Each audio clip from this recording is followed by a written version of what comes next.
अध्याय 24। तो हमने कल चर्चा की किस प्रकार भगवान ने अनेक मत प्रस्तुत किए और आखिर में भगवान अनीश्वरवाद, जिसे सांख्य दर्शन बोलते हैं। सांख्य दर्शन दो प्रकार के होते हैं।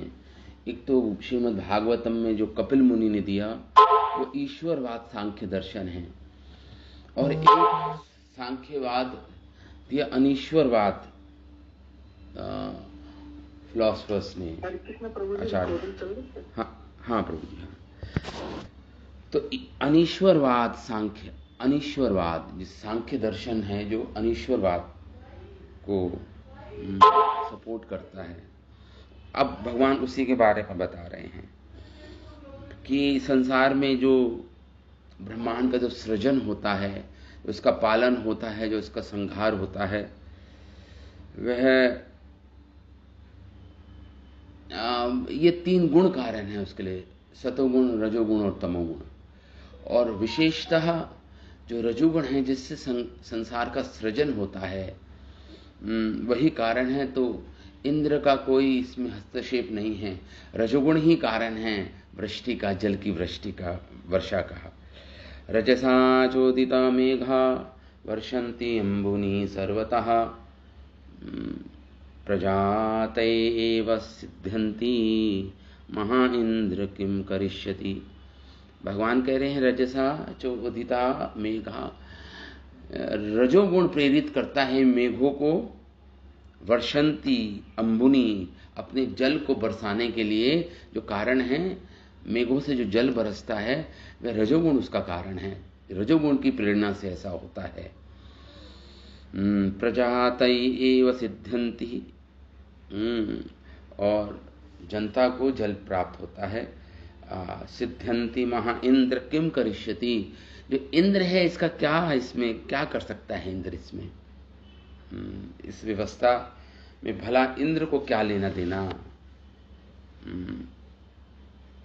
तो यहां पर भगवान कृष्ण जो ये सिद्धांत बता रहे हैं, ये यंत्र सब मशीन है, मैकेनिस्टिक व्यू बता रहे हैं। संसार अपने आप चल रहा है, स्वतः चल रहा है, कोई चलाने वाला नहीं है, कोई सृष्टा नहीं है। अनादिकाल से चल रहा है, अनादिकाल तक चलता रहेगा, और स्वतः कोई संचालन करने वाला कोई नहीं है, स्वयं संचालित है। इसे यांत्रिक सिद्धांत बोलते हैं, सांख्य दर्शन है ये।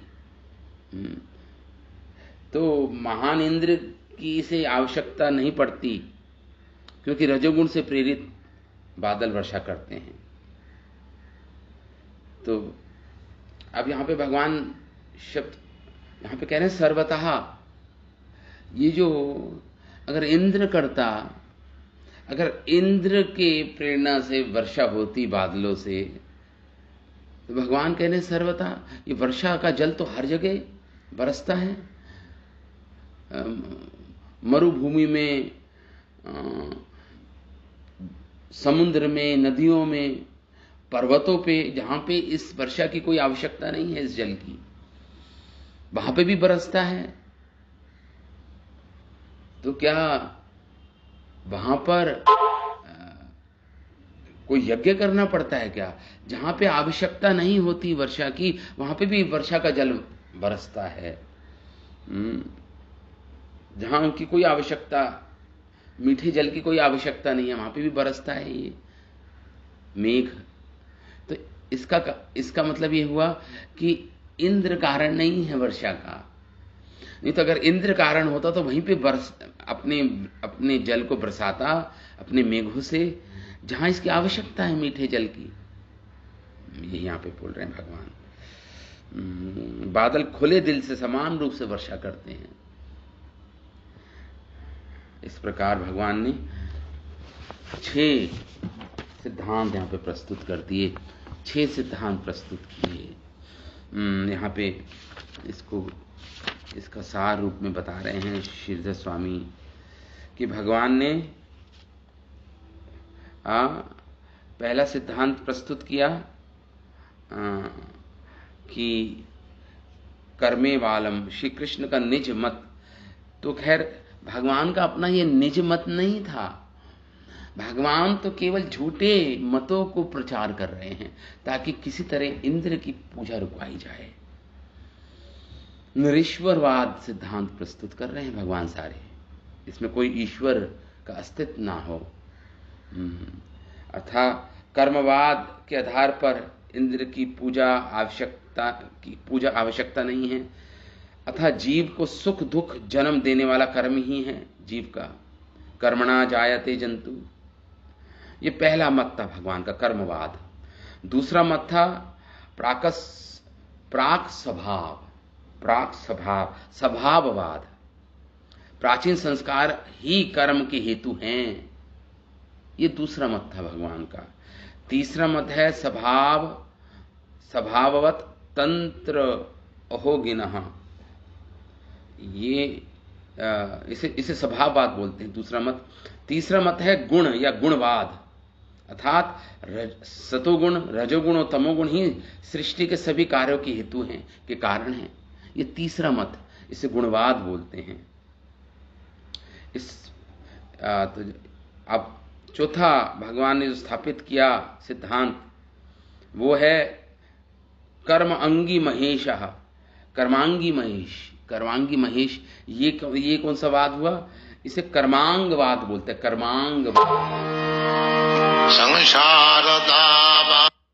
कर्मांगवाद क्या है? कर्मांगवाद है सिद्धांत की स्थापना भगवान ने की, इसमें देवता कर्म का एक अंग ही है। देवता कर्मों का केवल एक अंग है, संपूर्ण कर्म नहीं है देवता। ये चौथा कर्मांगवाद, देवता केवल कर्म का एक छोटा सा अंग है देवता, इतना ही रोल है देवता का बस। पांचवा मत है भगवान का कर्मवश, इसे कर्म विशेषवाद बोलते हैं, अर्थात देवता कर्म के वशीभूत होता है, निज पूजा के नहीं, कर्म का ही वशीभूत है। देवता स्वयं कर्म बंधन में है, कर्म के वशीभूत है, उसको वही फल देना पड़ेगा जैसा कर्ता ने किया है। अगर पुण्य और पाप किया है तो उसको सुख या दुख देना पड़ेगा उसके कर्मों के अनुसार, वो स्वतंत्र नहीं है देवता फल देने के लिए। इसे बोलते हैं विशेषवाद।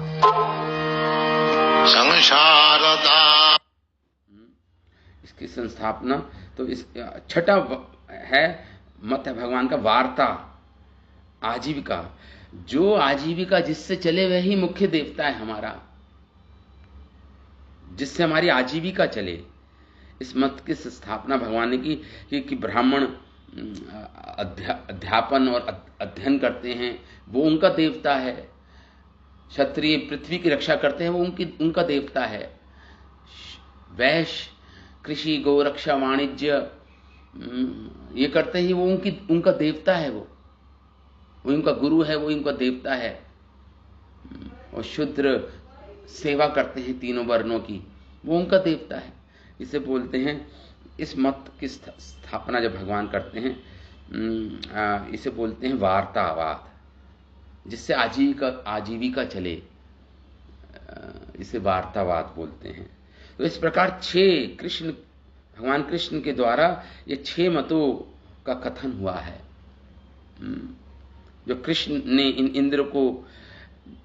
इंद्र को कुपित करने के लिए कहे थे, ये 6 मत। परंतु ये 6 मत अभिष्ट फल को देने वाले नहीं हैं।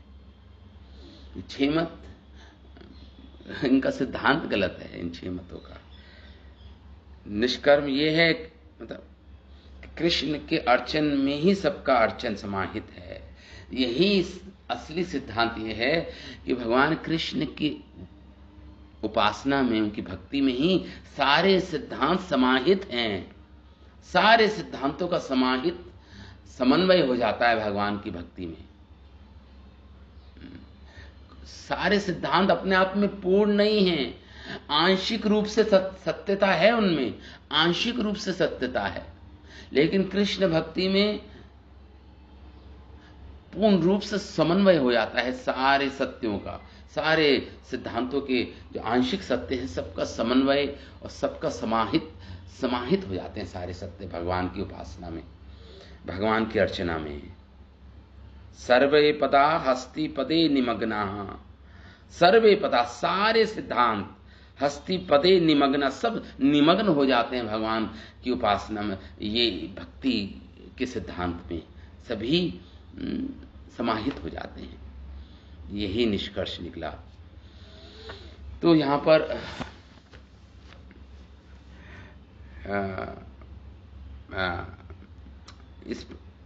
अब जब भगवान ने 6 सिद्धांत बता दिए तो अब भगवान आगे कह रहे हैं, न नः पूरो जनपदानः ग्रामानाग्राह्यं वयं वनोक्तात् नित्यं वनशैलानिवासिनः। भगवान कह रहे हैं जहां तक हमारा प्रश्न है, अपने पिता से बोल रहे नंद बाबा, न नः पूरो जनपदा न ग्राम न गृहम वयम, कि हे पिताजी हम ना तो हमारे घर ना तो जनपदा में हैं, मेट्रोपॉलिटन सिटीज में हैं, ना किसी गांव में या कस्बों में है हमारा घर। हम क्या हैं? वनों का सतात, हम तो वनवासी हैं, वनों में रहने वाले हैं। कहना हम सदैव नित्यम वन शैली निवासी ना, या तो वन में रहते हैं या शैल किसी पर्वत पे रहते हैं हम लोग, निवासी ना रहने वाले लोग हैं हम। तो हमारा संबंध तो गोवर्धन पर्वत से है, वृंदावन के जंगलों में अपने संबंध को समझना चाहिए। हम तो वृंदावन वासी हैं ना। उन्हें इंद्र जैसे किसी देवता की चिंता नहीं करनी चाहिए।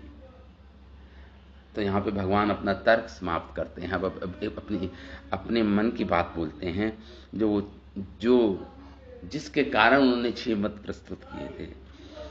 अपना तर्क समाप्त करके भगवान कृष्ण अब आगे जो प्रस्ताव अपना देते हैं, तस्मात् गवां ब्राह्मणानाम् अद्रे च आरभत्यां मखः ये इंद्रयाग संभारा तययं साध्यतां मखः। भगवान हरे कृष्णा, इसलिए तस्मात् गवां ब्राह्मणाम, भगवान कह रहे इसलिए हमें गायों की, ब्राह्मणों की और पर्वत गोवर्धन जी की, आर्यभताम, हमें इनकी पूजा आरंभ करनी चाहिए, इनका यज्ञ करना चाहिए, इनके हित के लिए यज्ञ करना चाहिए। च आर्यभताम, हमें प्रारंभ करना चाहिए। भगवान कह रहे हैं किनकी? गौओं की, ब्राह्मणों की और गोवर्धन पर्वत जी की, गोवर्धन जी की, हमें इनकी पूजा आरंभ करनी चाहिए। मखा, ये यज्ञ इनके लिए करें, हम इनका यज्ञ करें हम। यही इंद्र याग संभारा तई अयम साध्यता मखा। और जो सामग्री इंद्र यज्ञ के लिए जो इकट्ठी की गई है, वह सामग्री से गौओं की, गोवर्धन पर्वत जी की और ब्राह्मणों की का हमें उनके हेतु यज्ञ का आरंभ करना, उनके हेतु यज्ञ को आरंभ करना चाहिए। और जो सामग्री इकट्ठी की गई है वो सब एकत्र की जाए और उसी सामग्री से जो इंद्र के लिए, यज्ञ के लिए लाई गई है, इकट्ठी की गई है, उसी सामग्री से गौओं, ब्राह्मणों और गोवर्धन जी के हेतु यज्ञ का आरंभ करना चाहिए। हमें यज्ञ को आरंभ करना चाहिए। भगवान का मत ये है, भगवान ये चाह रहे हैं। तो यहाँ पे भगवान तो गौ ब्राह्मण हिताय च, हम श्लोक में बोलते हैं ब्राह्मण गौ, भगवान गौ माता के, ब्राह्मण संस्कृति के, वैदिक संस्कृति जिसे बोलते हैं, उनके क्या हैं? भगवान हितैषी हैं, विख्यात है भगवान इस रूप में। गौ ब्राह्मण हिताय च जगत हिताय कृष्णाय गोविंदाय नमो नमः। जिसका अर्थ यह है कि गौओं और ब्राह्मणों के शुभेक्षी मित्र हैं भगवान। भगवान कृष्ण ने जानबूझकर ब्राह्मणों को भी अपने प्रस्ताव में सम्मिलित किया, जानबूझकर, क्योंकि वह देवी वैदिक संस्कृति के प्रति अनुरक्त लोगों का सम्मान को सदैव सम्मान करते हैं। जो देवी संस्कृति है, जो वैदिक संस्कृति है, उसको जो सम्मान देते हैं वो ब्राह्मण। तो क्योंकि ये सम्मान देते हैं वैदिक संस्कृति के, इसलिए भगवान ने इनको भी सम्मिलित कर दिया, ब्राह्मणों को भी। यहाँ पे ब्राह्मण वो हैं, सम्यक ब्राह्मण शब्द आया है, मतलब जो वैष्णव ब्राह्मण हैं, वैष्णव ब्राह्मण हैं। आगे भगवान कहते हैं, पच्चान्तं विविधा पाकाः सुपान्ता पायसादयः सय्यावपश्वकुल्यः सर्वदोहश्च गृह्यताम्। अब कैसे करना है, क्या क्या सामग्री और बननी है इस यज्ञ के लिए? गौओं के, ब्राह्मणों के, गोवर्धन पर्वत जी के हेतु जो यज्ञ किया जाएगा, जो और पकवान बनने हैं उसके बारे में भगवान बता रहे हैं। खीर से लेकर तरकारी तक के विविध पकवान तैयार किए जाएं, भगवान कह रहे हैं। अनेक प्रकार की बढ़िया व्यंजन, रोटियां, मालपुआ, पूरियां तथा दूध से जितने भी पदार्थ बन सकें, सर्वदोहश्च गृह्यताम्, वह सभी इस यज्ञ के लिए एकत्र की जाएं। भगवान ने कहा कि पिछली 2-3 रात्रियों का जो दूध है, 3 दिन का जो पिछला दूध है, उसको इकट्ठा किया जाए। उससे अनेक प्रकार के ये दूध से जितने भी पदार्थ बन सके बनाएं। ये तरकारी, खीर मतलब ठंडी खीर, गरम पकवान, बढ़िया रोटियां, मालपुआ, पूड़ियां और दूध से बने जितने भी पदार्थ हैं, भगवान कह रहे हैं कि उसको सब यज्ञ में भोग लगाने के लिए, भगवान कह रहे हैं के लिए तैयार किया जाए, एकत्र किया जाए। आगे कहते हैं भगवान, हुयन्तामगने सम्यक् ब्राह्मणे ब्रह्मवादिभिः अन्नं बहुगुणं तेभ्यो देयं वो धेनु दक्षिणा। और जो हुयन्ताम अग्नि, 3 प्रकार की अग्नि की यहाँ पे भगवान बात कर रहे हैं, जो जिसमें आहुति देते हैं, यज्ञ की अग्नियों का आह्वान किया जाए। अग्नि सम्यक प्रकार से, जो ब्राह्मण हैं, जो वैष्णव ब्राह्मण हैं, सम्यक ब्राह्मणे, जो वेदों को जानने वाले हैं, ब्रह्मवादी भी, जो वेदों के ज्ञाता हैं, वेदों को जानने वाले हैं। अन्नम, उनको अर्पित किया जाए भोग। अन्नम बहुगुणम, अच्छी तरह से तैयार। तेभ्य देवम धेनु दक्षिणा, और धेनुओं को और ब्राह्मणों को अच्छी तरह भोजन खिलाया जाए, उनकी प्रदक्षिणा की जाए, उनको दक्षिणा दी जाए। गौओं की दक्षिणा, वस्त्रों की, धन की दक्षिणा उनको भेंट की जाए, ब्राह्मणों को। तो भगवान ने अपने पिता, मतलब शास्त्र विधि का यहाँ पे भगवान, क्या शास्त्र की विधि है, भगवान विस्तृत वर्णन कर रहे हैं यहाँ पे, आदेश दे रहे हैं उनको। और ये कि यज्ञ की गुणवत्ता के बारे में भगवान आश्वस्त हुआ जा सके, ताकि उनको आश्वासन दे सके, यज्ञ की गुणवत्ता के बारे में बता रहे हैं यहाँ पे। और नंद बाबा तथा अन्य व्यक्तियों को ऐसे यज्ञ की भावभूमि में श्रद्धा से उनके अंदर श्रद्धा उत्पन्न कर रहे हैं भगवान। इस प्रकार भगवान ने बतलाया कि सनातनी ब्राह्मण नियमित यज्ञ की अग्नियां और समुचित दान वितरण का होना आवश्यक है। तो यज्ञ की अग्नियां, ब्राह्मणों को दान देना आवश्यक है। इसे भगवान आगे बताते हैं। अब अनेभ्य च आश्चंडालः पतिभ्य यथा अर्हतः यवसं च यवां गवां दत्त्वा गिरै दीयतां बलिः भगवान कह रहे हैं बलि मतलब भेंट करें, आदरपूर्ण भेंट करें। किनको? औरों के लिए। जो चंडाल हैं, जो कुत्ते का मांस खाने वाले हैं, उन तक को, कुत्ते तथा चंडालों को, जो पतित लोग हैं, जो पतित लोगों के लिए, तथा उनको भी दान दें, उनको भी भोग दें, उनको भी भोजन खिलाएं। अथा और यवसम और गौओं को हरी घास, यवसम या गवाम तत्वा। और फिर क्या करना है? यज्ञ करने के बाद, उनकी प्रदक्षिणा करने के बाद, उनको दान देने के बाद गिरये दीयताम बलि, और फिर भोग लगाना है गिरिराज महाराज को। विशेषता गिरिराज पर्वत की बात कर रहे हैं भगवान यहाँ पे, गिरिराज जी की बात कर रहे हैं यहाँ पे। और फिर गोवर्धन पर्वत को अपनी साधर भेंट चढ़ाएं, भोग चढ़ाएं। और भगवान के आदेश दे रहे हैं, स्वलंकृत भुक्वन्तः स्वनिलिप्ता सुवाससः प्रदक्षिणां च कुरुतः गोवी प्राण पर्वताम। तो सारे सबको कह रहे हैं कि स्वलंकृतः, आभूषणों से सुसज्जित हो जाएं सब, भुक्तवन्तः स्वनिलिप्तः सुवाससम, अच्छे अच्छे कपड़े पहने सब, सुवाससम, और अनेक आभूषणों से अलंकृत हो जाएं। तो आभूषणों से खूब सजाना चाहिए। और फिर अपने शरीर को क्या करना? सुअनुलिप्ता, लिप्त मतलब लेप लगाना चाहिए चंदन का। सबको शरीर पर चंदन का लेप लगाएं। और उसके तत्पश्चात गायों, ब्राह्मण, यज्ञों और अग्नियों तथा गोवर्धन पर्वत की प्रदक्षिणा की जाए। भगवान इस प्रकार बोल रहे हैं, प्रदक्षिणाम च कुरुतः।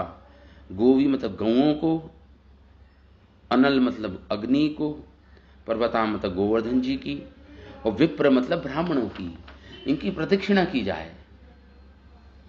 तो सबको कह रहे हैं, सारे वृंदावन वासियों को, खूब सब सच धज कर, अच्छे अच्छे कपड़े पहनकर, आभूषणों से युक्त होकर, आभूषित होकर सब आएं, चंदन का लेप लगाएं अपने शरीर पर, और उसके बाद प्रदक्षिणा करें। गौओं की प्रदक्षिणा करें, विप्र मतलब ब्राह्मणों की प्रदक्षिणा करें, अनल मतलब अग्नियों की, जो यज्ञ अग्नियां, उनकी प्रदक्षिणा करें, और उसके बाद पर्वताम, गोवर्धन जी की परिक्रमा करें। ये भगवान इस प्रकार बोले। लेकिन भगवान ये सब बोल रहे हैं, लेकिन मुख्य कृत्य क्या है? मुख्य बात तो यही बोल रहे हैं कि उनको ठीक है, आभूषणों से सजें, सुंदर वस्त्र पहने, शुद्ध भोजन खाएं, ये सब तो बोल ही रहे हैं। लेकिन मुख्य अंत में बोलते हैं, मुख्य कृत्य तो पवित्र ब्राह्मण, गौओं, यज्ञ अग्नि और विशेषता गोवर्धन पर्वत जी की प्रदक्षिणा की जाए। ये मुख्य बात बोलते हैं भगवान। एनन्मतं तात क्रियतां यदि रोचते अयं गो ब्राह्मण अद्रीणां मह्यं चादयितो मखाः। इस प्रकार भगवान ने बोला है। भगवान ने जब विस्तृत वर्णन किया कि कैसे यज्ञ करना है, कैसे सामग्री, कौन सी सामग्री से यज्ञ करना है, भगवान ने कहा, हे तात, हे पिताजी, अपना प्रेम दिखाते हुए कहते हैं भगवान, दर्शाते हुए कि हे तात, क्रियताम, ये मेरा मत है, ऐसा मेरा मत है कि इंद्र के यज्ञ को रोक दिया जाए, गौओं के हेतु, ब्राह्मणों के हेतु और गोवर्धन जी के हेतु यज्ञ किया जाए, उसका आरंभ किया जाए। ये ऐसा मेरा मत है, भगवान कहते हैं। एतमम मतम, मेरा मत है ये। और क्रियताम यदि रोचते, आप कीजिए ऐसा अगर आपको लगे कि जो मैं कह रहा हूं वो ठीक है, अगर आपको रुचि है मेरे शब्दों पे, यदि अच्छा लगे, यदि रोचते, तो ऐसा ही कीजिए। अयम गो ब्राह्मणाम अत्रिणाम मह्यम च दयितो मखाः। हे पिताजी, अगर आप इस मेरे कहे हुए गौओं को, ब्राह्मणों को और गोवर्धन जी की पूजा अर्चना और प्रदक्षिणा करेंगे, जो मुझे अति प्रिय हैं, मह्यम च दयितो मखा, तो मुझे बहुत अच्छा लगेगा। इस प्रकार भगवान बोले, जो मुझे अत्यंत प्रिय हैं ये, तो ये मुझे मुझे मुझे अच्छा लगेगा, क्योंकि ये मेरे प्रिय हैं ये सब। तो इस प्रकार भगवान बोल रहे हैं। तो यहां पे भगवान क्लियर बोल रहे हैं, देखिए समाज में अगर किसी मानव समाज को सुख शांति चाहिए तो अखिल विश्व के लिए लाभप्रद, यही बोल रहे हैं, सारे ब्रह्मांड के लिए लाभप्रद है गौओं का, ब्राह्मणों का और गोवर्धन पर्वत, इनका सम्मान होना चाहिए, इनकी पूजा होनी चाहिए, इनकी प्रदक्षिणा होनी चाहिए। भगवान का मत तो यही है, ये लाभप्रद है, पूरे विश्व के लिए लाभप्रद है ये। ब्राह्मण मतलब जो वैदिक संस्कृति में जिनको श्रद्धा है, वेदों की वैदिक संस्कृति, गौओं की रक्षा और गोवर्धन जी की पूजा, उनकी प्रदक्षिणा करनी चाहिए। और इसके विपरीत जो लोग अपना वैज्ञानिक दृष्टिकोण रखते हैं, इसके कारण संपूर्ण पृथ्वी का विनाश, तो उनका वैज्ञानिक दृष्टिकोण से तो संपूर्ण पृथ्वी का विनाश ही होगा, और हम देख भी रहे हैं इसको। भगवान जो लाभप्रद है उसके बारे में बता रहे हैं भगवान। शेषुका वाचा कालात्मना भगवता शक्रदर्प जिघासया प्रोक्तम निश्यम्य नंदाद्या साधु अघ्रयन् तत्वचः। सुखदेव गोस्वामी आगे बोले कि जो भगवान काल को भी नियंत्रित रखते हैं, कालात्मा मतलब भगवान जो काल शक्ति के रूप में प्रकट होते हैं संसार में, भगवान काल शक्ति के रूप में इस संसार में उपस्थित हैं। कालात्मना भगवान, भगवता वो भगवान जो अपनी काल शक्ति के रूप में प्रकट होते हैं इस भौतिक संसार में। शक्र दर्प जिघासया, उनकी इच्छा थी कि शक्र मतलब इंद्र की, दर्प मतलब दंभ या अभिमान या अहंकार को चूर किया जाए। भगवान की इच्छा थी विनष्ट किया जाए, नष्ट किया जाए। शक्र दर्प, शक्र मतलब होता है इंद्र के दर्प को, जिघासया नष्ट किया जाए, विनष्ट किया जाए। प्रोक्तम निशम, जब भगवान ने इस प्रकार बोले, भगवान अनेक तर्क दिए, 6 प्रकार के सिद्धांत प्रस्तुत किए, और फिर कैसे यज्ञ करना है, क्या करना है, इसके बारे में विस्तृत भगवान ने आदेश दिया सबको। आदेश का सबसे विनती की भगवान ने। तो प्रोक्तम, जैसे भगवान बोले, निशम्य नंदाद्य, नंद बाबा और अनेक गोप वृद्धों ने और अनेक वृंदावन वासियों ने जब इस भगवान के वचनों को सुना, निशम्य नंदाद्य, तो साधवा गृह्यंत तत्वचः, तो सबने इसका अनुमोदन किया, समर्थन किया भगवान के वचनों का, सबने अनुमोदन किया और ग्रहण कर लिया। भगवान ने जो ऐसे शब्द बोले, जो भगवान ने इच्छा व्यक्त की अपने शब्दों के माध्यम से, उसको सबने ग्रहण किया, उस बात को भगवान का समर्थन किया। जैसा भगवान ने कहा उसको उचित मान लिया सबने, सारे वृंदावन वासियों ने उचित मान लिया। तथा च व्यदधु सर्वं यथा मधुसूदना वाचित्वा स्वस्त्ययनं तद्रवेणा गिरिद्विजान। इस प्रकार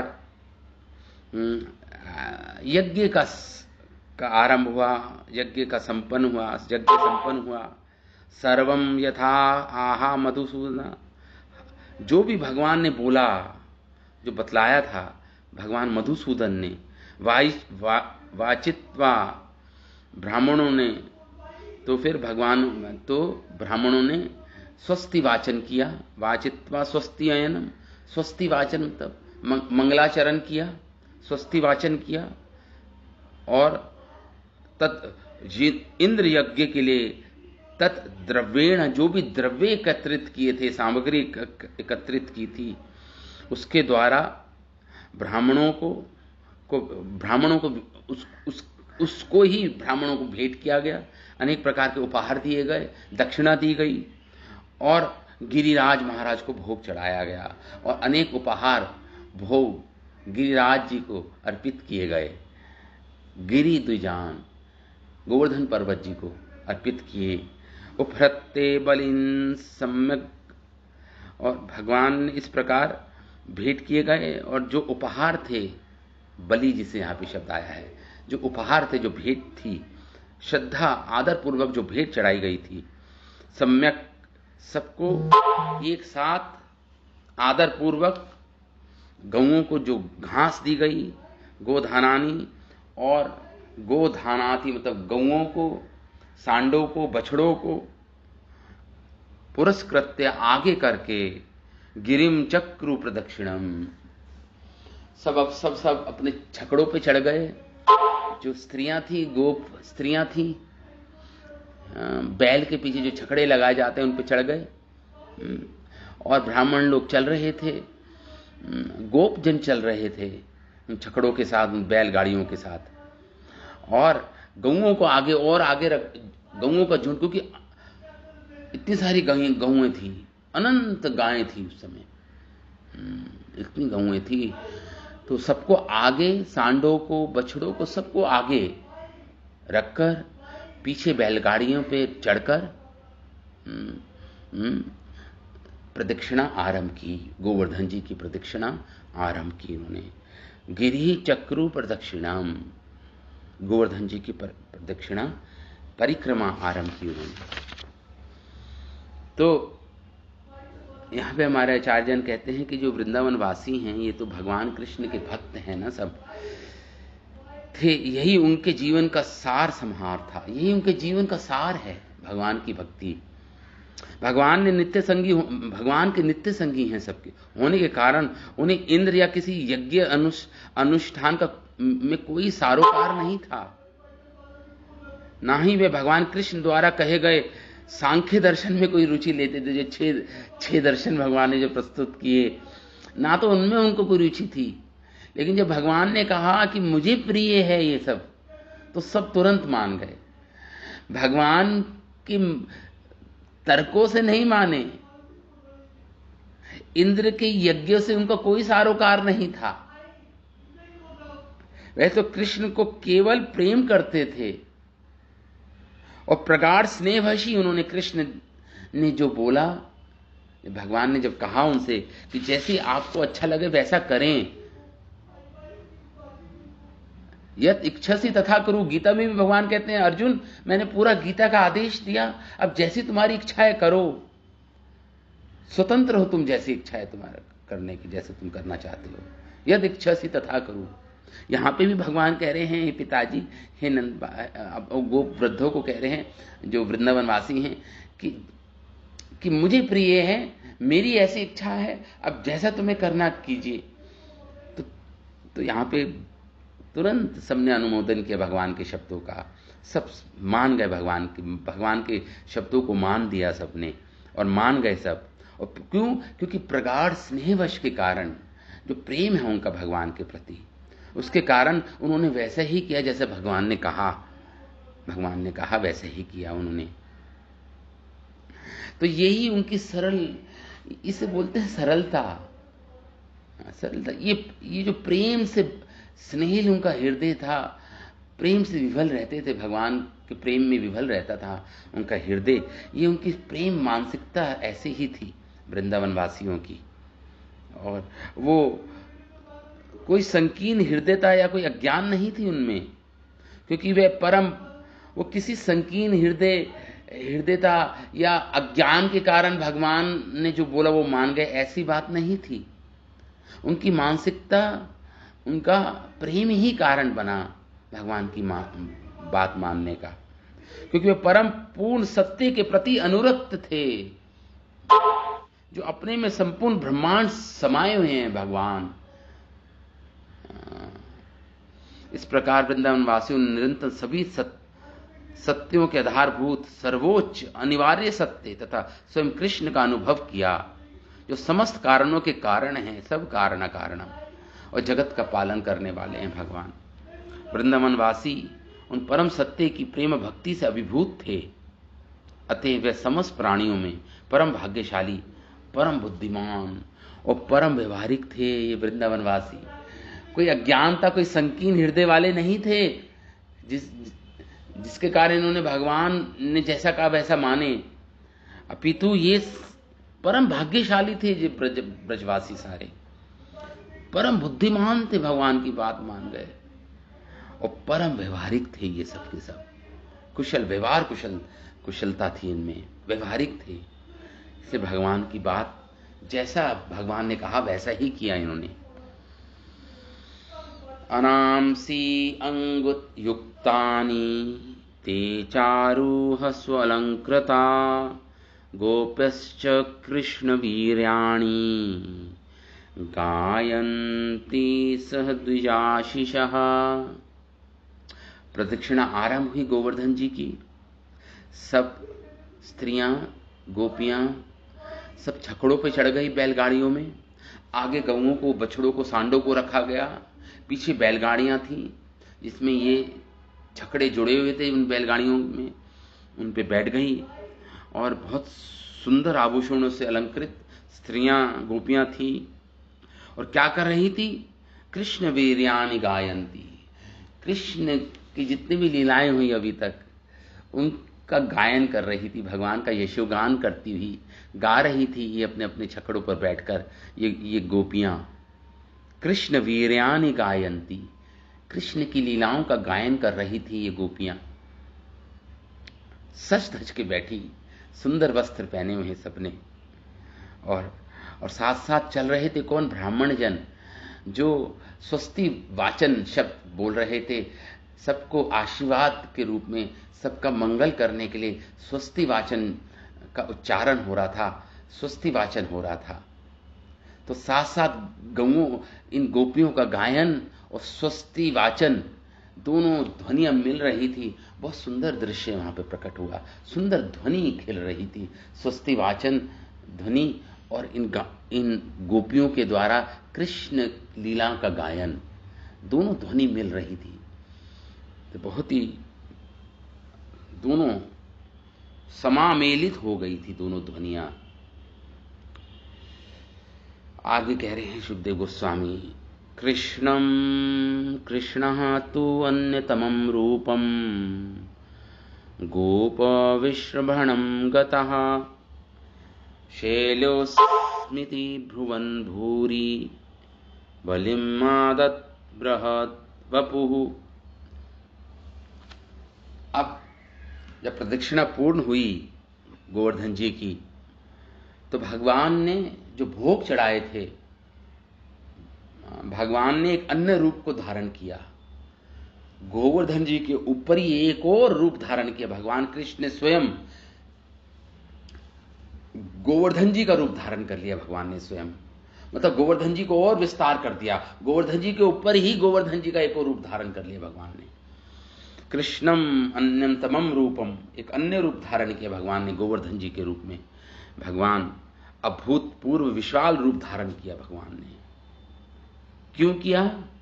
गोप विश्रवणम गतः, गोपों को आश्वस्त करने के लिए, गोपों में गोवर्धन जी के प्रति श्रद्धा बढ़ाने के लिए भगवान ने एक रूप धारण किया।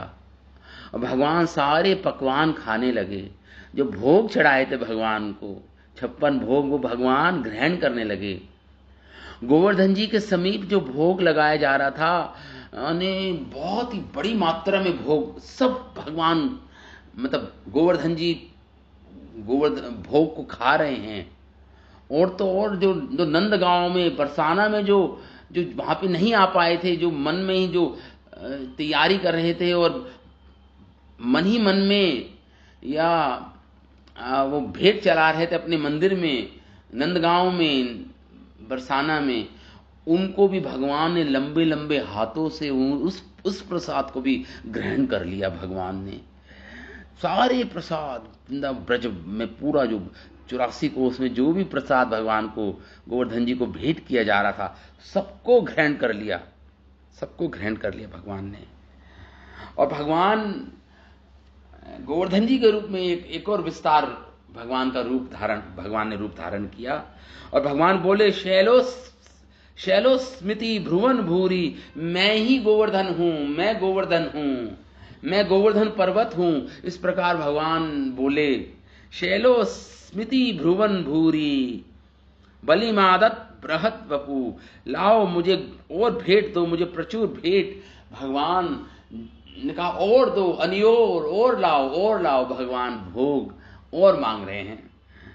बलिमादत बृहत वपु, भगवान ने सारी जो भोग थे, सारा जो प्रसाद था, भगवान ने ग्रहण कर लिया।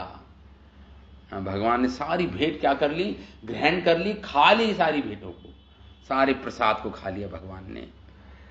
श्रील प्रभुपाद इस श्लोक पर लिखते हैं अपनी श्री कृष्ण किताब में कि जब सारी तैयारी पूरी हो गई तो कृष्ण ने महान दिव्य रूप धारण कर लिया और यह आश्वस्त करने के लिए कि गोवर्धन पर्वत और कृष्ण एक ही हैं। देखिए, गोवर्धन पर्वत को हम स्वयं भगवान कृष्ण ही मानते हैं। जब चैतन्य महाप्रभु आए सर्वप्रथम गोवर्धन पर्वत पर, तो उन्होंने गोवर्धन पर्वत की एक जो पत्थर था, एक छोटा सा अंश था, उसको महाप्रभु ने आलिंगन कर लिया, प्रेमवश आलिंगन कर लिया महाप्रभु ने। और श्रीमद् भागवतम में भी हमने पीछे पढ़ा था कि राधा रानी के शब्द हैं ये वेणु गीत में, अहो अद्री अबला हरिदास वर्य। राधा रानी कह रही हैं ये जो गोवर्धन है ये हरिदास, ये हरिदास हैं। वर मतलब हरिदासों में वरिष्ठ हैं, ये सबसे ऊंचे वैष्णव हैं ये गोवर्धन। तो हम गोवर्धन जी को कृष्ण तो मानते हैं, इसलिए महाप्रभु कभी गोवर्धन जी पे चढ़े नहीं, क्योंकि स्वयं वो कृष्ण भगवान का वपु है, मतलब शरीर ही है भगवान के गोवर्धन जी। लेकिन हम मुख्य रूप से गोवर्धन जी को भगवान का भक्त मानते हैं। भक्त के रूप में गोवर्धन जी को, भगवान के भक्त के रूप में हम पूजा करते हैं गोवर्धन जी की। जैसे भगवान कृष्ण, भगवान चैतन्य महाप्रभु तो कृष्ण हैं, लेकिन स्वयं अपने भक्त के रूप में आए हैं, प्रकट हुए हैं। इसलिए इसी प्रकार हम गोवर्धन जी को, भगवान तो हैं ही गोवर्धन जी, स्वयं भगवान ही हैं। जैसे भगवान ने रूप धारण किया गोवर्धन जी का, लेकिन हम भगवान को मुख्य रूप से, हम गौड़िया वैष्णव चैतन्य महाप्रभु के अनुयायी, हम भगवान को, गोवर्धन जी को भगवान के भक्त के रूप में पूछते हैं। जैसे राधा रानी के शब्द थे हरिदास वर्य, राधा रानी ने कहा कि ये हरिदासों में वरिष्ठ हैं ये गोवर्धन जी, तो हम वैष्णव के रूप में देखते हैं, हरिदास परम वैष्णव के रूप में गोवर्धन जी को हम देखते हैं। ये हमारा, ये हम इस दृष्टि से पूजा करते हैं, एक वैष्णव की दृष्टि से हम गोवर्धन जी की प्रदक्षिणा पूजा करते हैं। जो हमारे आचार्यों, हमारे 6 गोस्वामियों ने जिस ये दृष्टिकोण हमें दिया, गोवर्धन जी को हमें हरिदास वर्य, क्योंकि यही राधा रानी का मत है, श्रीमती राधा रानी का मत है। तो इस प्रकार आज भी श्री कृष्ण तथा गोवर्धन जी की एक रूपता का आदर किया जाता है। श्रील प्रभुपाद लिखते हैं अपने तात्पर्य में, बड़े बड़े भक्त गोवर्धन जी पर्वत पर की शिलाएं लेकर उनकी पूजा करते हैं अर्चा विग्रह के रूप में अपने अपने मंदिरों में। कि कृष्ण ने अपनी ओर से वृंदावन वासियों को महत्वपूर्ण मुसीबत मोल लेने के लिए प्रेरित किया था। उन्हें शक्तिशाली विश्व सरकार के यज्ञ की उपेक्षा की थी उन गोवर्धन वासियों ने।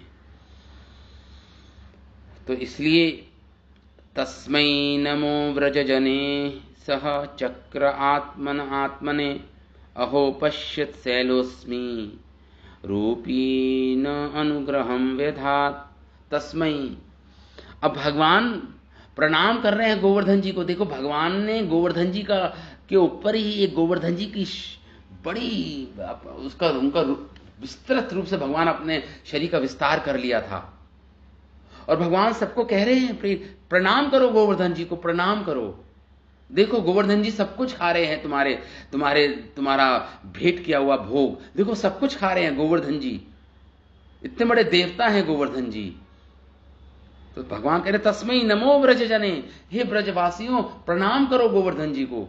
इस प्रकार सह चक्रे आत्मना आत्मने, भगवान स्वयं भी कृष्ण के रूप में छोटे बालक के 7 वर्ष के बालक के रूप में अपने आप को ही प्रणाम कर रहे हैं गोवर्धन जी के रूप में। भगवान स्वयं भगवान भी प्रणाम कर रहे हैं गोवर्धन जी को, और ब्रजवासी को कह रहे हैं प्रणाम करो गोवर्धन जी को, साष्टांग प्रणाम कर रहे हैं भगवान। तो स्वयं अपने आप यहां पे कह रहे हैं शुकदेव गोस्वामी, चक्रम आत्मना आत्मने, अपने आप को प्रणाम कर रहे हैं भगवान गोवर्धन जी के रूप में रूपांतरित हो गए, और स्वयं स्वयं ही प्रणाम कर रहे हैं गोवर्धन जी को कृष्ण के रूप में भगवान। कितना सुंदर दृश्य। अहो पश्यत शैल, देखो देखो देखो शैल, इस गोवर्धन पर्वत जी को देखो, इनकी कृपा देखो कि हमारा सारा भोग पा रहे हैं ये। अहो पश्यत शैलो शैलो असौ रूपी अनुग्रहम विधात, भगवान कह रहे हैं जरा देखो लो, देख लो ये पर्वत किस प्रकार पुरुष रूप में प्रकट हुआ और हम पे कृपा की है। इन गोवर्धन जी ने पुरुष रूप में प्रकट हो रहे हैं, हमारा सारा भोग खा रहे हैं। तो भगवान ने अपना विस्तार किया था, वृंदावन के उस सब मानने वालों के बीच अपने सामान्य रूप में दिख रहे थे, जबकि उसी के साथ गोवर्धन पर्वत के विशाल रूप में भी प्रकट हो रहे थे। दोनों एक साथ भगवान प्रकट हो रहे थे।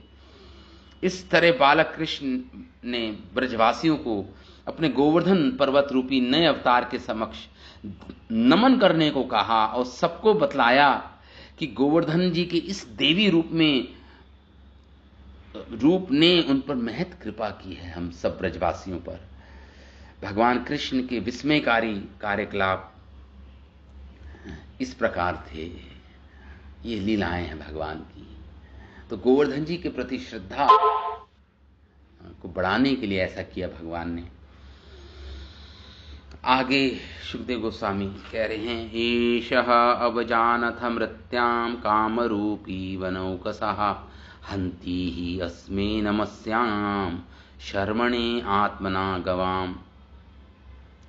अब भगवान ने कहा अगर काम रूपी, अपनी इच्छा से गोवर्धन जी कोई भी रूप धारण कर सकते हैं, भगवान ने इस प्रकार बोले ब्रजवासियों को, काम रूपी वनौकसहा, अपनी इच्छा अनुसार कोई भी रूप धारण कर सकते हैं गोवर्धन जी, इसलिए तुम गोवर्धन जी के प्रति अनादर भाव मत रखो, अनादर भाव मत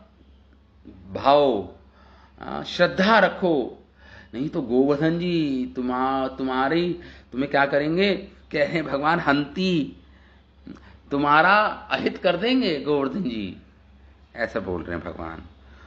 मतलब मार ही डालेंगे, कहने का अर्थ है भगवान ये कह रहे हैं कि नहीं तो गोवर्धन जी तुम्हें मार देंगे, मार डालेगा। अतः अपनी तथा गायों की सुरक्षा के लिए हंती अस्मे नमस्याम, इसलिए नमस्कार करो, शर्मणे आत्मनो गवान, रक्षा के हेतु और अपनी गौओं की रक्षा के हेतु गोवर्धन जी को प्रणाम करो। इस प्रकार भगवान कह रहे हैं यहाँ पर। सभी का रूप धारण कर सकते हैं, सभी रूप में मनुष्यों को मारने में सक्षम है, ये भगवान ने बोला। तो इस तरह भगवान ने यज्ञ को रोकवा दिया और स्वयं गोवर्धन जी पर्वत स्वरूप स्वयं की ओर मोड़ना चाहते थे सबको, ये भगवान ऐसा चाहते थे। इति अद्रि द्विजामखम वासुदेव प्रचोदिता यथा विधाय ते गोपा स कृष्णा व्रजम ययु। इस प्रकार भगवान जो वासुदेव हैं, उन्होंने इति अद्रि द्विजा मखम वासुदेव, भगवान कृष्ण के द्वारा जो वासुदेव हैं, उन्होंने गोवर्धन जी पर्वत और गायों के लिए और द्विज ब्राह्मणों को के हेतु महान यज्ञ को संपन्न कराया और प्रेरित किया, प्रेरित किया ब्रजवासियों को ऐसा करने के लिए यथा, और विधाय विधि पूर्वक विधान पूर्ण संपन्न हुआ गोवर्धन जी का पूजा, गौओं की पूजा, ब्राह्मणों की पूजा, उपहार, उनको भोग लगाना और इस प्रकार सह कृष्णा ब्रजम ययु, सारे ब्रजवासी कृष्ण के साथ ब्रज गांव में वापस चले गए, लौट आए। कृष्णा ब्रजम ययु, और बड़े ही आनंद पूर्वक भगवान ने ये सफलता पूर्वक संपन्न हुआ। ये यज्ञ किनके हेतु था? गौओं के हेतु, ब्राह्मणों के हेतु, और सबकी प्रदक्षिणा अलग अलग की गई। गौओं की अलग प्रदक्षिणा की गई, ब्राह्मणों की अलग से प्रदक्षिणा की गई, और गोवर्धन जी की अलग से प्रदक्षिणा की गई। लेकिन मुख्य तो गोवर्धन जी की परिक्रमा ही थी मुख्य, ऐसा हमारे जीव गोस्वामी लिखते हैं। तो इस प्रकार ये गोवर्धन पूजा भगवान ने संपन्न कराई। तो हमारे समय हैं 5-10 मिनट। हमारे आचार्य, ये तो अध्याय हमारा पूर्ण हुआ गोवर्धन पूजा का, आगे पूर्ण हुआ, लेकिन अब आगे इंद्र कुपित हो जाएंगे ब्रजवासियों पर, और भगवान गोवर्धन जी को गिरिधरण बन जाएंगे, भगवान गोवर्धनधारी बन जाएंगे, भगवान गोवर्धन जी को धारण करेंगे भगवान। ये लीला तो अगले अध्याय में आएगी। अभी तो गोवर्धन पूजा संपन्न हुई है, और भगवान ने प्रेरित किया है सारे ब्रजवासियों को ये पूजा करने के लिए। तो यहाँ पे हमारे आचार्य इस अध्याय में लिखते हैं कि भगवान ने कहा कि गाय, ब्राह्मण और गोवर्धन ये हमारे आजीविका के साधन हैं, इसलिए इनके हेतु यज्ञ का आरंभ किया जाए। भगवान ने इस प्रकार बोले। भगवान यहाँ पे जीव गोस्वामी स्कंद पुराण को कोट कर रहे हैं। स्कंद पुराण में लिखा है, स्कंद पुराण को यहाँ पे कोट कर रहे हैं। आहा, वृंदावन परम सुंदर है, जहाँ गोवर्धन पर्वत विराजमान है। एक स्कंद पुराण में ऐसा आता है। यहाँ गाय, ब्राह्मण एवं गोवर्धन जी तीनों देवता हैं ये, और तीनों एक ही जगह इकट्ठे हुए हैं, तीनों एक ही जगह हैं इस स्थान पर, इसलिए एक वचन शब्द आया है। यज्ञ मतलब इन तीनों का यज्ञ मतलब एक ही स्थान पर थे ये गौएं, गोवर्धन जी और ब्राह्मण, सब ये तीनों देवता मानते हैं भगवान, इनको तीनों देवता रूप में हैं, एक ही जगह एकत्रित हुए हैं।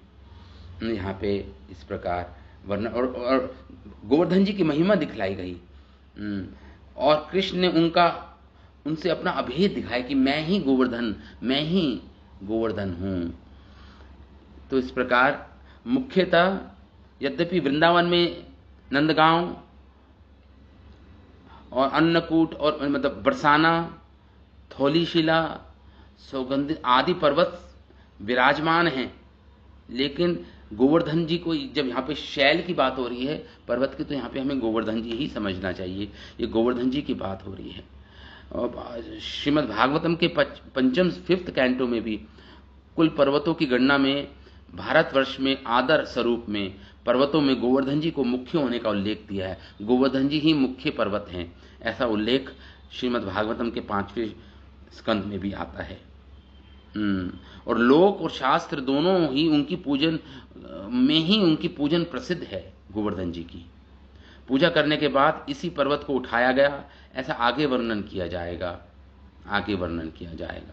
तो इस प्रकार गोवर्धन जी की ये इंद्र यज्ञ की अपेक्षा ये यज्ञ विशेष रूप से संपादित करना चाहिए। इसी आशय से भगवान कहते हैं कि हरिवंश पुराण में आता है 3 रात्रियों के दूध को भगवान ने सब बोला कि 3 रात्रियों के दूध को इकट्ठा करो, उससे ग्रहण करना चाहिए।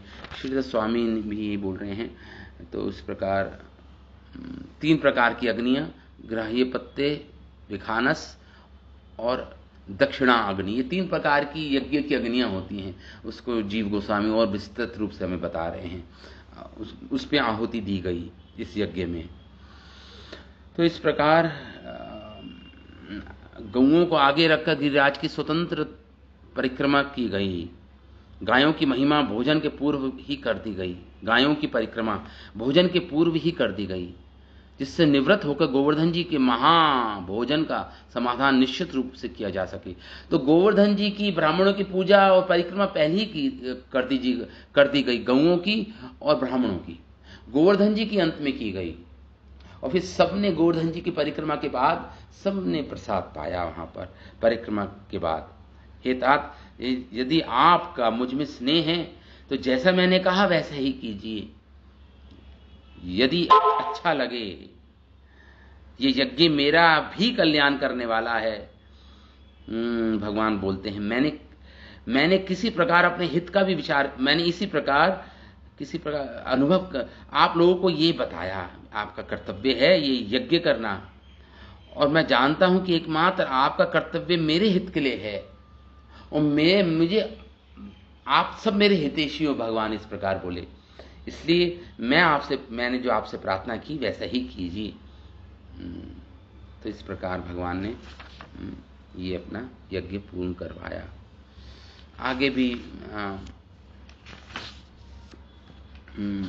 है अनेक।